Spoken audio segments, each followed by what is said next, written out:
Florida Explorer here. We're at Blakeley, Alabama, the ghost town, the former the former county seat of Baldwin County, Alabama. This is Washington Square. This was the town center, the county seat back in the day. This town was founded in 1814. This is the site of the old courthouse.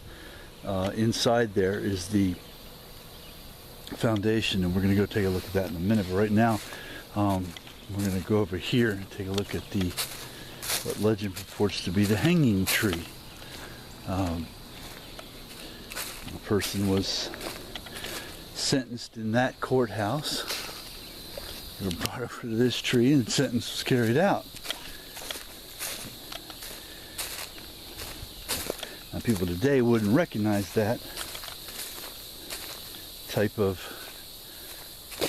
execution of sentence. They would think that you have to spend 50 or 60 years on death row before someone finally puts a needle in your arm. But back in those days, you were guilty beyond a reasonable doubt, and you were brought from that building over there, or yeah, you would have been brought right from there because the jail would have been somewhere nearby, but not too far.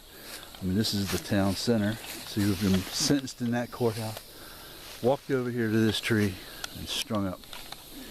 And that would have been their way of punishing you. That would have been a way of taking care of any future possibility that you're going to repeat the act, no matter how contrite you may be for it after you have been caught and sentenced.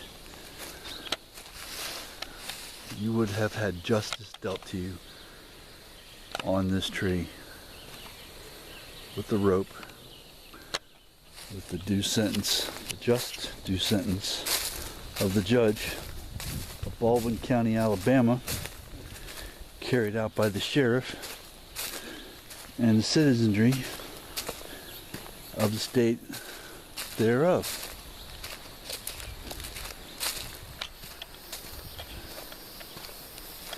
There's a lot more of that kind of action these days, obviously. So, this Blakeley State Park is the site of not only the town of Blakeley, a really neat old cemetery that we're going to look at later, this incredible courthouse foundation, but it's also the site of the last Civil War battlefield, and we're going to do a quick piece on that as well up here. And they built this incredible structure to protect this, and I love it. I mean, you can't get in there, you can't touch it, and you can't really get a clear vision of it, but yet it's not going to be deteriorated. The likelihood of deterioration is far reduced, and they've really gone all out and sprung for the entire extras package with this bad boy. So we'll try to give you a view of Blakeley Courthouse foundations going back to 1814 through the bars here. Very small, as you can see. Of course, this was the foundation, so it would have been wood on top of it. The sides and the roof would have been wood. If it had more than one story, obviously that also would have been wood. And they've shored up what's missing in brick. As you can see, there's brick here, and brick would have gone all around.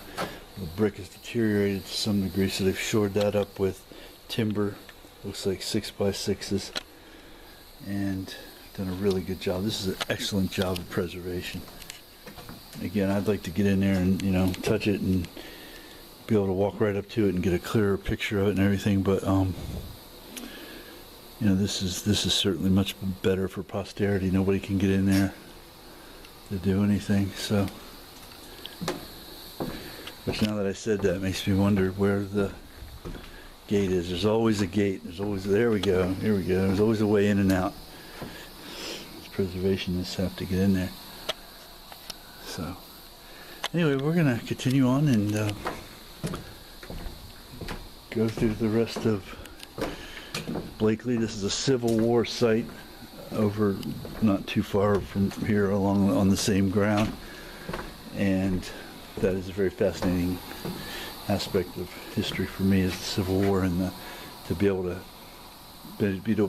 come to a place that I haven't been before, and also to be able to see the last battle, the last land battle of this part of the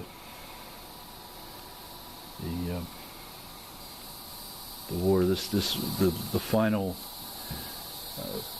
day of this battle coincided with Lee's surrender at Appomattox, and Lee surrendered at Appomattox. The battles, I think the Battle of Five Forks was the last one before he got cornered in and finally capitulated, but it took several, like 3 or 4 days to draw everything up and do the ceremonies and stuff. I mean, he went back and forth with Grant over at least a 72-hour period, if not longer, about the terms and the conditions and that sort of thing. So once they got everything hammered out, but it was a foregone conclusion. They just weren't sure if they were going to scatter into the mountains or if they were going to surrender en masse and become citizens again. So we're going to go see that site and continue to enjoy this wonderfully lovely day that the Lord has made and given to us.